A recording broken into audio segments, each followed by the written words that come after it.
Assalamualaikum warahmatullahi wabarakatuh. Selamat pagi semua. Apa kabar nih? Alhamdulillah ya, kita masih diberi kesehatan untuk berkumpul dan melaksanakan pembelajaran hari ini dalam keadaan sehat walafiat. Sebelum kita memulai pembelajaran, alangkah baiknya kita membaca doa terlebih dahulu. Ketua kelasnya siapa? Silakan pimpin doa terlebih dahulu. Oke, karena kita telah membaca doa, Ibu akan absen kalian terlebih dahulu. Fani, Naila, Aslan, Saidan, Hidayat. Oke, hadir semua ya anak-anak. Ada yang masih ingat pembelajaran kita minggu lalu itu apa? Ya, betul, pembelajaran kita minggu lalu yaitu dongeng. Untuk pembelajaran kita sekarang, kita akan mempelajari mengenai puisi, dari pengertian puisi, ciri-ciri puisi, dan langkah-langkah membuat puisi. Baik anak-anakku semua, sebelum Ibu menjelaskan, Ibu ingin bertanya dulu nih. Ada yang pernah mendengar atau ada yang pernah tahu apa itu puisi? Ada? Ya, Fani silahkan. Betul ya anak-anak, puisi itu rangkaian kata-kata yang indah yang penuh makna, salah satu karya sastra ya. Ya betul sekali jawabannya ya. Pertama-tama Ibu akan menjelaskan mengenai pengertian puisi terlebih dahulu. Jadi puisi itu adalah salah satu bentuk karya sastra yang menggunakan bahasa yang indah, bahasa yang penuh akan makna dengan cara mengungkapkan isi pikiran dan pengalaman-pengalaman dengan ritme ataupun suara ya anak-anakku semua. Sejauh ini ada yang ingin ditanyakan terkait pengertian puisi? Oh, paham ya. Ibu akan menjelaskan mengenai ciri-ciri puisi. Ada yang tahu apa saja ciri-ciri puisi? Ya, saudara Naila anakku sayang? Iya, betul.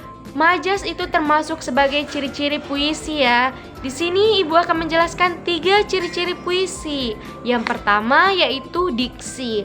Diksi termasuk sebagai ciri-ciri puisi karena pemilihan kata-kata yang indah, kata-kata yang penuh makna untuk membentuk sebuah puisi yang indah. Yang kedua yaitu adanya majas. Kenapa majas itu perlu dalam ciri-ciri puisi? Karena dalam majas ini kita membutuhkan penggunaan gaya bahasa yang bagus ya, gaya bahasa yang penuh metafora. Terus yang ketiga adanya rima dan irama. Kenapa rima dan irama ini masuk sebagai ciri-ciri puisi? Karena kita membutuhkan pengulangan bunyi atau pola yang tertentu untuk membentuk puisi yang indah. Oke, terkait ciri-ciri ada yang ingin ditanyakan? Paham ya? Oke anak-anak, tadi Ibu telah menjelaskan mengenai pengertian dan ciri-ciri puisi. Sekarang kita ke tahap selanjutnya yaitu langkah-langkah membuat puisi. Di sini Ibu akan menjelaskan 6 langkah-langkah membuat puisi.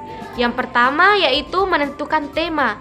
Sebelum membuat puisi anak-anakku sekalian, kita harus menentukan tema terlebih dahulu. Kita ingin membuat puisi seperti apa? Apakah bertema cinta, bertema persahabatan, ataupun bertema tentang alam. Yang kedua, kita harus menentukan judul. Setelah kita menentukan tema, kita akan menentukan sebuah judul. Kita ingin puisi kita ini berjudul apa? Seperti itu anak-anakku sekalian. Yang ketiga yaitu kita harus menentukan diksi. Kita harus menggunakan kata-kata yang indah, kata-kata yang penuh akan makna, sehingga puisi yang kita buat ini penuh akan makna. Yang keempat yaitu menentukan rima. Rima adalah persamaan bunyi dalam puisi, baik di awal, tengah maupun akhir lirik. Tergantung dari jenis-jenis puisi apa yang mau kita gunakan ya anak-anakku semua. Yang kelima, kita mengembangkan kata-kata menjadi lirik. Setelah kita mencari diksi-diksi apa yang mau kita gunakan, kita kembangkan menjadi sebuah lirik. Selanjutnya yang terakhir yaitu kita mengembangkan lirik menjadi bait. Kita gabungkan lirik-lirik tersebut yang telah kita kumpulkan menjadi sebuah bait, sehingga kita bisa menyusun menjadi sebuah puisi yang penuh akan makna, puisi yang indah, puisi yang mendukung tema yang kita mau. Jadi anak-anak, itulah tadi penjelasan mengenai pengertian, ciri-ciri dan langkah-langkah membuat sebuah puisi yang indah dan penuh makna. Baik anak-anakku semua, karena tadi Ibu telah menjelaskan mengenai pengertian, ciri-ciri dan langkah-langkah membuat puisi. Apakah ada yang ingin ditanyakan? Ya, Fani?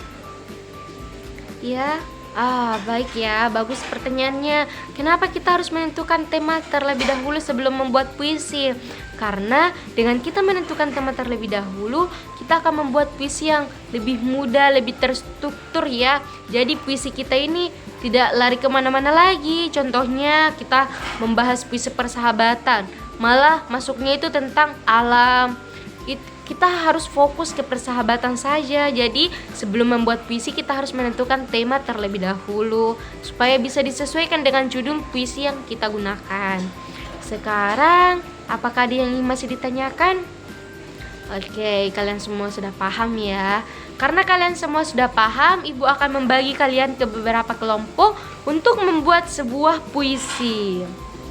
Kelompok pertama, Aslan, Fani. Kelompok kedua, Naila, Randy. Kelompok tiga, Aulia, Nadia. Oke, itulah tadi kelompok yang telah Ibu bagi. Jadi kalian silahkan duduk dengan kelompoknya masing-masing dan membuat puisi. Baik anak-anakku semua, itulah tadi kelompok-kelompok yang telah mempresentasikan hasil puisi mereka ya.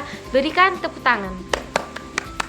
Baik, sebelum Ibu tutup, apakah ada yang ingin ditanyakan? Oke, tidak ada ya.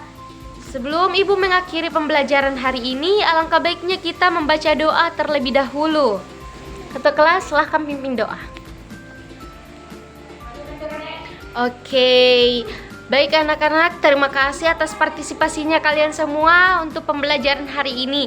Ibu harap kalian semua tetap menjaga semangatnya untuk terus semangat belajar dan mengikuti pembelajaran-pembelajaran yang lain ya anak-anak.